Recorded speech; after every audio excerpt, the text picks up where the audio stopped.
barbed wire and cement roadblock encircled the main gate of being annexed, being incorporated. Surveillance cameras scan the area. Watchtowers loom. Lightning bolt symbols cover the walls. A small iron door next to the gate has delivery painted next to it. It swings open.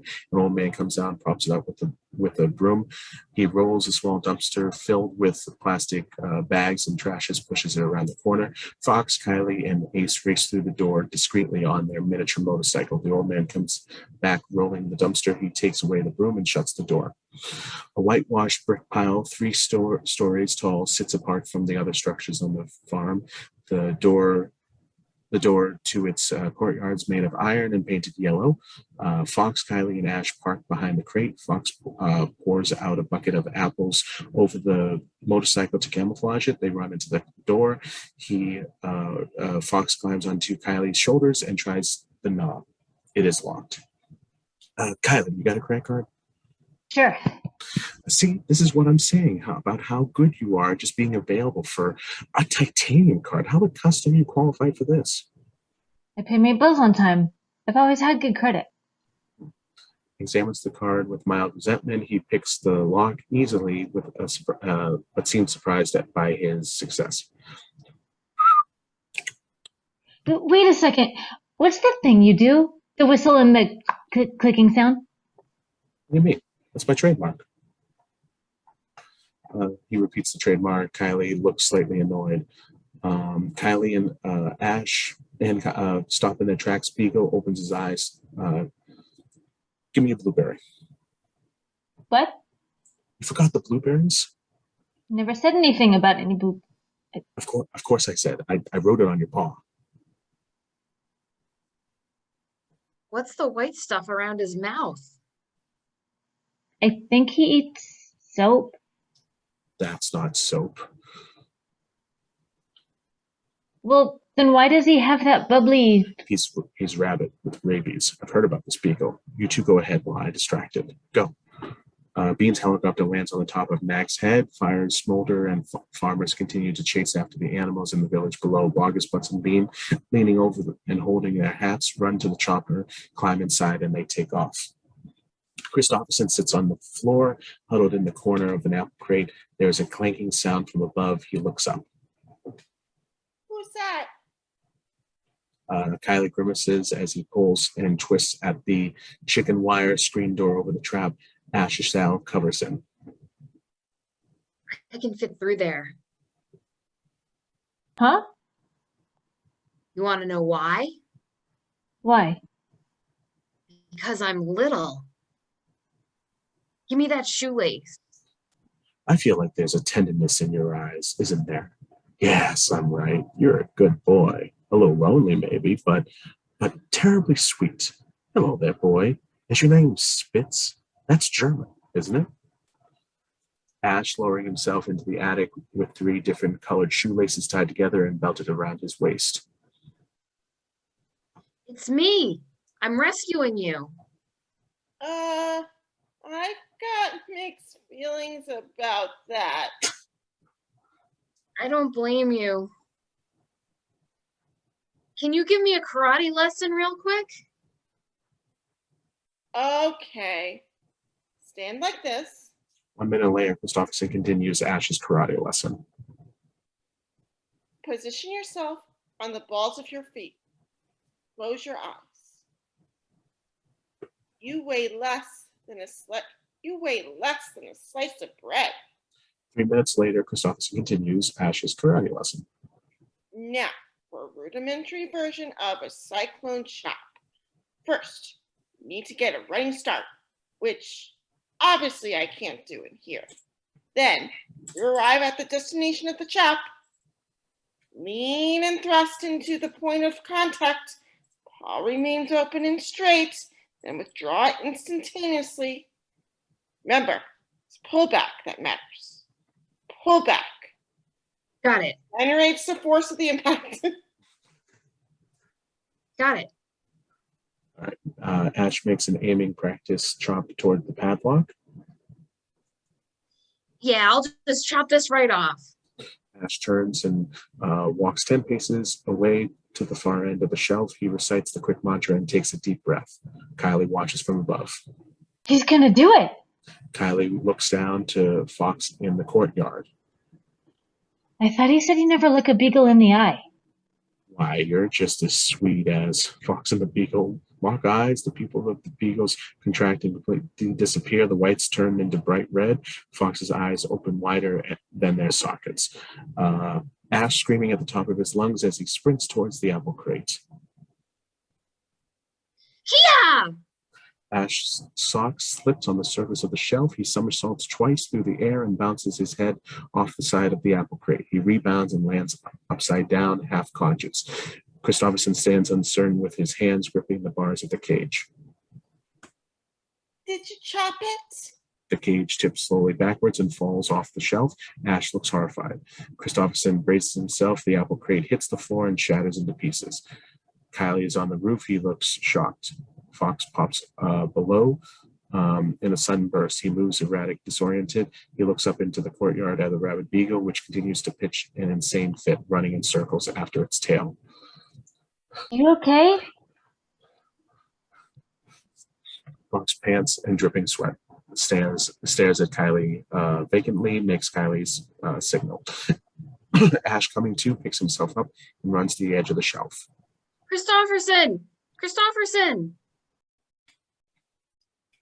I'm okay. I'm sorry. That's okay. You were just trying to unlock the apple crate. No, I mean, I'm sorry about... Oh, you mean from before. The apology you owed me, which you never actually said. Right. I'm grumpy. I spit. I wake up on the wrong side of the bed. I'm just different, apparently. But it won't happen again, Kristofferson. I'm sorry. That's okay, too. Fox, Kylie, and Ash and Kristofferson come around the side of the building. They run to the motorcycle outside the courtyard. They freeze. The front gates to the compound are closed and bolted. Bean's helicopter waits on top of the vegetable garden with its rotor-blades whirling. Boggis, Bunce, and Bean stand in front of Bean Annex with their weapons drawn. Fox sees his tail around Bean's collar. Your tractors uprooted my tree. Your posse hunted my family. Your gunmen kidnapped my nephew. Your rat insulted my wife, and you shot off my tail. I'm not leaving here without that necktie. Bean smiles with his sickly smile. Fox smiles back. Kylie looks utterly baffled, and Ash says mystically, I weigh less than a slice of bread. wait, what? I'll be right back. Ash runs. Fox, Kylie, and Kristofferson watch shocked as Ash sprints back towards the courtyard door. The three farmers open fire. Fox, Kylie, and Kristofferson duck and take cover behind the hay bale. Ash dodges bullets, jumps off the balls of his feet with his arms over a sprinkler pipe, and swings like a gymnast onto the clothesline, then flies through the air, doing another of his spectacularly awkward four-armed and three-legged backflips. He lands on the handle of the courtyard doors and screams. Yeah! Ash cyclone chops the door. The lock clicks as ashes light up. Ash drops to the ground and he digs a hole and buries into the dirt. Bullets fly everywhere. He breathes through his nose and out through his mouth. Fox watches with his jaw hanging open. The courtyard door smashes apart and the rabid beagle tears out into the vegetable garden, growling, foaming, and thrashing crazily. The farmers shriek and cry and run around, panicking with their guns blazing. Fox, Kylie, and Ash and Kristofferson jump into their motorcycle. Beagle rips the tail from Bean's neck, shreds it, chews it up, and swallows it. Fox deflates for an instant, then recovers. Ash, that was pure wild animal craziness. You're an athlete. Here, put this band on. Goggles. Fox guns the motor and races across the farm. Boggis, Bunce, and Bean scramble on top of the roof of a carport with an old white Mercedes convertible underneath it. Kristofferson snaps the demolished tail off the ground and speeds and quickly ties it to the motorcycle antenna. Fox steers toward the broken apple crate at the edge of the property, guns the motor. Holy swearing cuss! Fox races the motorcycle up the cart into the air over the concrete barricade, they land in the middle of the road, skidding and speeding off down the hill. Boggis, Bunce, and Bean watching from the roof of the carport while the beagle continues to bark at them crazily. Petey, bring us a ladder, please. Mrs. Fox sits anxiously at the bottom of the ladder. Badger, Weasel, and Rickety and the two small rabbits and others sit exhausted. Stand by. Everyone looks at Mole. I just intercepted a high-frequency radio signal with the can, and I think they're on their way home. Mrs. Fox jumps and braces Mole and kisses him on the snout. Mole blushes. Rabbit still running full steam into the village, being pursued by 6 farmhands. Fox, Kylie, and Ash and Kristofferson ride down the country hill. Kylie sees something across the meadow. Don't turn around. What? Fox turns around. A huge wild gray wolf with ice blue eyes stands up on a rock 50 feet away from them. Fox slams on the brakes and the motorcycle slides to a halt. Where'd he come from? Where'd you come from? What are you doing here? Canis lupus. Vulpus vulpus. I don't think he speaks English or Latin. Hesabus que liser rude. I'm asking if he thinks we're in for a hard winter. He doesn't seem to know. I have a phobia of wolves. The wolf does not answer. It breathes heavily with its mouth. Its teeth are long, sharp, and yellow. Then Fox closes his mouth and his eyes soften. He raises his paw in the air. The wolf blinks a few times, raises its paw in the air, turns away, and trots off into the woods. What a beautiful creature. Wish him luck, boys. 3 days later, 2.5 Fox weeks later, Boggis, Bunce, and Beans sit silently in folding metal chairs around a manhole in front of Paddington Automotive.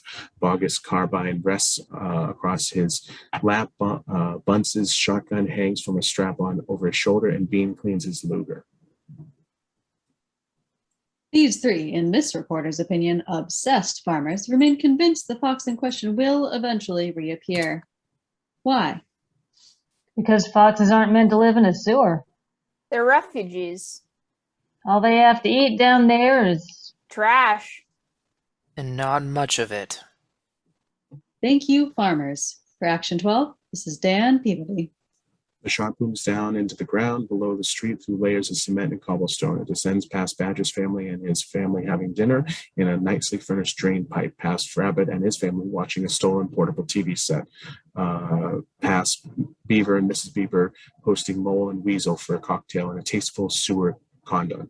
The shot stops in a smaller chamber adjacent to the brick caverns. The walls are filled with electrical tape, wires, pipes, and a large mural which depicts Fox's former view of the valley as seen from their tree with the Trompe l'oeil window frame around it. Ash, Kristofferson, and Agnes sit Indian-style meditating on the braided rug. Mrs. Fox works mixed painting and turbine at the easel in the corner. There's an armchair with a folded copy of the Gazette in the corner in the center of the room. Classic music is playing. Foxy's newspaper column with a new picture of him at the top. Fox swings his head into the room from the tunnel. My darlings. A cement conduit with the iron grating above them. Fox and the others walk briskly down the pipe. Fox's slightly repaired and still damaged tail has been attached to the seat of his trousers with a metal clip and a safety pin. Where are we going? Nobody knows. We were in the middle of a meditation practice. Watch your step. Now let's see. Where does this lead? Oh no, Foxy, it's filthy. Keep a good grip, everyone. This better be worth it. I think I see a little sliver of light. What is this? Is this a door? You're a terrible actor, Foxy. Do you smell something? Is that... I think that's my line. Oh, sorry. Do you smell something? Is that Freya? Okay. Shh. I'm going to open this trap door and see if there's something on the other side. I highly doubt it, though. There's probably just more sewer. Wouldn't it be surprising if... Open it. Foxy pushes the trap door open and crawls out.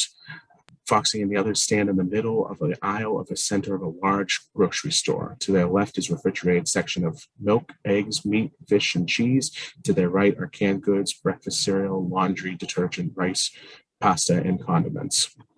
Hey, look, there's a whole enormous, glorious, gigantic supermarket up here.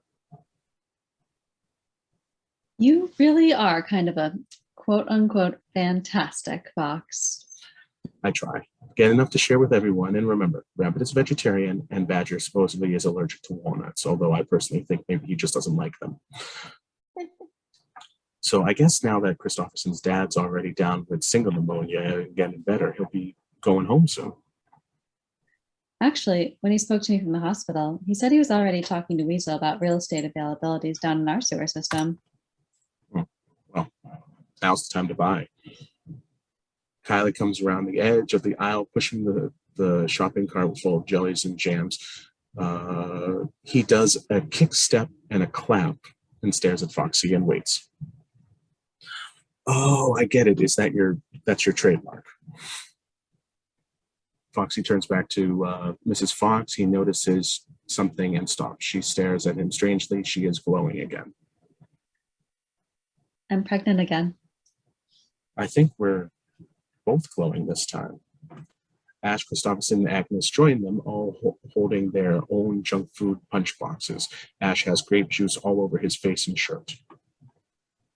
One other toast, Dad. Okay, let me see. Let me just think of a little wording. They say all foxes are slightly allergic to linoleum, but it's gold to the paw. Try it. They say my tail needs to be dry cleaned twice a month, but now it's fully detachable. See? They say our tree may never grow back, but one day something will. Yes, these crackles are made out of synthetic goose, and these giblets are some from artificial squab, and even the apples look fake. At least they've got stars on them. I guess my point is this. We'll eat tonight. We'll eat together. And even in this not particularly flattering light, you are without doubt the 5.5 most wonderful wild animals I've ever met in my life. So let's raise our boxes to our survival. How was that? That was good. That was a good toast. Everyone breaks out, giddily dancing in an ecstatic jig. Kylie waltzes the cart in circles, and Kristofferson dances with Agnes. Foxy spins Mrs. Fox and Ash together. And that is the end, my friends and neighbors.